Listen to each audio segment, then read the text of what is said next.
Welcome to the channel. I'm Konzetsu. With the immense amount of unique cards in Magic the Gathering, it's super common to find cards you've never seen before that completely change the way you play. These are just a few of the cards that will help spice up your deck and add some unique flavor that you just can't get with the new sets. To start off, we have Defensive Formation. If you want to add an extra bit of confusion to your opponent's combat phase, look no further than this one-drop enchantment. For 1 white, Defensive Formation reads, rather than the attacking player, you assign the combat damage of each creature attacking you. You can divide that creature's combat damage as you choose among any creatures blocking it. This means you can not only pile all the damage to one small token and save the rest of your cards, but you can ruin most combat tricks in the process. One of the biggest benefits is being able to stop trample in its tracks. The way the rules interact here are that the damage assignment choices from trample and anything else that allows alternative damage assignments for attacking creatures are all made by you. Our second card is Darksteel Garrison. This is a card from Future Sight that allows you to basically equip a land. For 2 mana to cast and a 3 to equip, Fortified Land has Indestructible. Whenever Fortified Land becomes tapped, target creature gets +1/+1 until end of turn. This allows some small value as you tap lands for mana, which is always nice, but it also keeps your important lands like Gaea's Cradle or Cabal Coffers around longer than most would like. One of the best interactions with the release of Zendikar Rising has to be with Ashaya, Soul of the Wild. Ashaya makes your non-token creatures into forest lands, which allows you to equip Darksteel Garrison to them. And when you tap them for mana, attack, or just activate abilities, you get a nice power boost.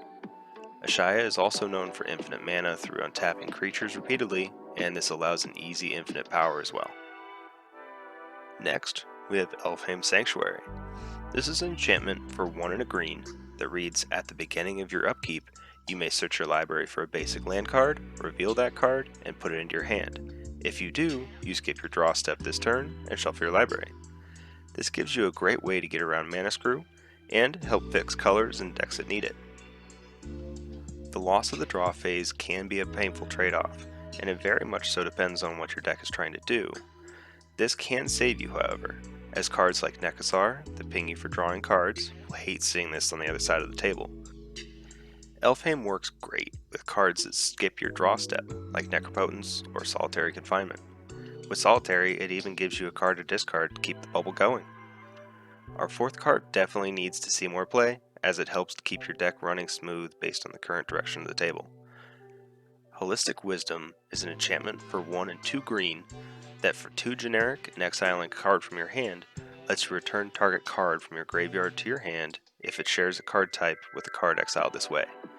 Card types are Artifact, Creature, Enchantment, Instant, Land, Planeswalker, Sorcery, and Tribal. Green is very good with cards like Regrowth or Eternal Witness that pull cards back to your hand.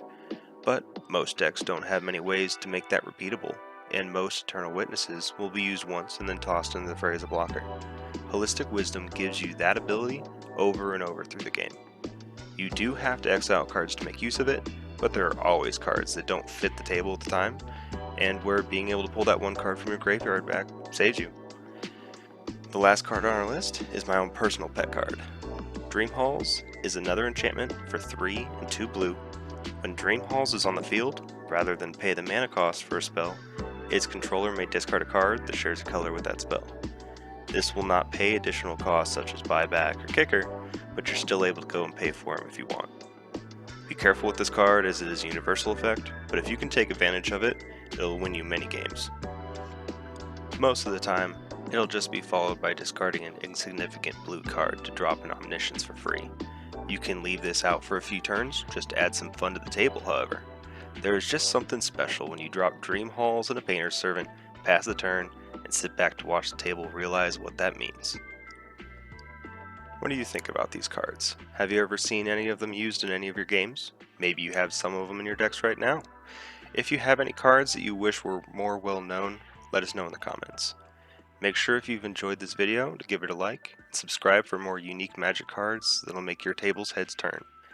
Because we all know that when you get somebody to double take your cards, you've already won.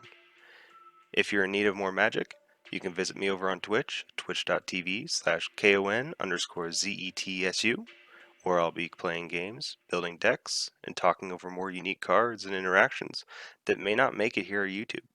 And until next time, may your draws be strong.